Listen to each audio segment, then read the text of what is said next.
মোট পদ সংখ্যা বা টোটাল নাম্বার অফ টার্মস বের করার আজকে একটা এমন ট্রিক শিখবো যে ট্রিক্সটার মাধ্যমে কিন্তু তুমি জাস্ট সেকেন্ডের মধ্যে বলতে পারবে মোট পদ সংখ্যা বা টোটাল নাম্বার অফ টার্মস কত হবে। আমরা তো সকলে জানি যে যে কোনো সিরিজ বা ধারার মধ্যে মোট কতগুলো পদ সংখ্যা হবে বা টোটাল নাম্বার অফ টার্মস কত হবে তার জন্য একটা কমন ফর্মুলা আছে, যে ফর্মুলাটাকে অ্যাপ্লাই করে আমরা কিন্তু সেই টোটাল নাম্বার অফ টার্মস বা মোট পদ সংখ্যা বের করি। কি সেই ফর্মুলাটা, চলো একটু দেখে নিই। আমরা কি করি, আমরা করি শেষ সংখ্যা মাইনাস প্রথম সংখ্যা, শেষ সংখ্যা মাইনাস প্রথম সংখ্যা, যেটাকে আমরা বলি কি, এটাকে বলি লাস্ট নাম্বার, এটাকে বলি ফার্স্ট নাম্বার। ডিভাইড মানে সবসময় এটাকে ভাগ করতে হবে। কি দিয়ে ভাগ করবে?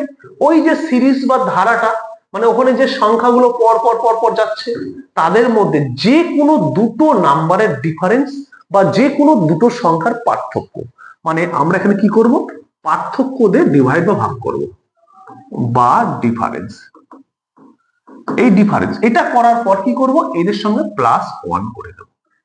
তবে সবসময় তোমাকে মনে রাখতে হবে এই ফর্মুলাটা কাজ করবে তখন যখন ওই যে সংখ্যাগুলো পরপর যাচ্ছে মানে সিরিজটা, সেখানে যে কোনো দুটো সংখ্যার মধ্যে ডিফারেন্স বা পার্থক্যটা যেন ইকুয়াল বা সমান হয়। আজকের এই ক্লাসে আমরা যদি সংখ্যাগুলো 1 থেকে শুরু হয়ে পরপর যায় তাহলে কিন্তু এই ফর্মুলাটা আমরা ইউজ করব না, আমরা মুখে মুখে বলবো। কিভাবে? মনে করো যদি সংখ্যাগুলো 1 থেকে শুরু হয়ে পরপর যায় এবং যে কোনো একটা সংখ্যা থেকে শেষ হয়, এরকম 1 2 3 4 ডট ডট ডট ডট করে মনে করো 90 তে গিয়ে শেষ হলো। এই 90টা কোনো ম্যাটার নয়, এটা যে কোনো সংখ্যা হতে পারে। তোমাকে শুধু দেখতে হবে যে সংখ্যাগুলো কি 1 থেকে শুরু হয়েছে, তুমি বলে হ্যাঁ স্যার 1 থেকে শুরু হয়েছে, এবং সংখ্যাগুলো কি একটার পর একটা পর পর হচ্ছে, কোনো গ্যাপ নেই তো, তুমি বলবে হ্যাঁ স্যার 1 এর পর 2 2 এর পর 3 3 এর পর 4 মানে 1 এর পর 2 2 এর পর 3 3 এর পর 4 হয়েছে, কোনো গ্যাপ নেই। তাহলে তুমি মনে রাখবে সেখানে মোট পদ সংখ্যা বা টোটাল নাম্বার অফ টার্মটা মুখে মুখে বলা যাবে। কিভাবে? দেখো এইভাবে, যদি সংখ্যা 1 থেকে শুরু হয় এবং পরপর যায় তাহলে মোট পদ সংখ্যা বা টোটাল টার্ম হবে শেষে যে সংখ্যাটা থাকবে সেটাই, মানে লাস্ট যে নাম্বারটা হবে সেটাই হবে উত্তর। কিভাবে? 1 থেকে 30 পর্যন্ত মোট কয়টি সংখ্যা আছে, তাহলে তুমি কি করবে, 1 থেকে শুরু করবে 2 3 4 ডট ডট ডট ডট 30। তুমি এখানে দেখবে যে স্টার্টিং কত 1 থেকে, হ্যাঁ স্যার 1 থেকে স্টার্টিং। তুমি এরপর দেখবে এগুলো কি পরপর গেছে, তুমি বলে হ্যাঁ স্যার পরপর গেছে, 1 এর পর 2 2 এর পর 3 3 এর পর 4। তাহলে লাস্টে যেখানে শেষ হয়েছে সেটাই হবে তোমার মোট পদ সংখ্যা বা টোটাল টার্ম। তাহলে লাস্টে কোথায় শেষ হয়েছে, 30। তাহলে এটাই হলো তোমার অ্যান্সার, মানে টোটাল পদ সংখ্যা বা টোটাল নাম্বার অফ টার্ম হচ্ছে 30। আরো দুটো করো, তোমার কনসেপ্ট আরো ক্লিয়ার হবে।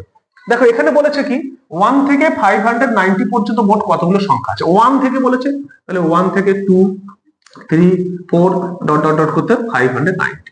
তুমি দেখো শুরু হয়েছে কোথা থেকে, 1 থেকে, পরপর যাচ্ছে, তুমি বলে হ্যাঁ স্যার পরপর যাচ্ছে, তাহলে লাস্টে কত আছে, 590। এটাই হলো তোমার টোটাল নাম্বার অফ টার্মস বা মোট পদ সংখ্যা। এটাতে দেখো 1 2 3 4 মানে স্টার্টিং হয়েছে 1 থেকে, হ্যাঁ 1 থেকে, পরপর যাচ্ছে, হ্যাঁ যাচ্ছে 1 এর পর 2 2 এর পর 3 3 এর পর 4, তাহলে শেষ হয়েছে কোথায়, 195। তাহলে এই 195ই হলো তোমার মোট পদ সংখ্যা বা টোটাল নাম্বার অফ টার্মস। আশা করছি বুঝে গেছো, যদি 1 থেকে স্টার্ট হয় পরপর গেলে কত হবে মোট পদ সংখ্যা বা টোটাল নাম্বার অফ টার্মস। তাহলে তোমাদের জন্য দেখো দুটো প্রশ্ন আছে, এই প্রশ্ন দুটোর সঠিক উত্তর কি হবে প্রত্যেকে কমেন্ট করে জানাবে।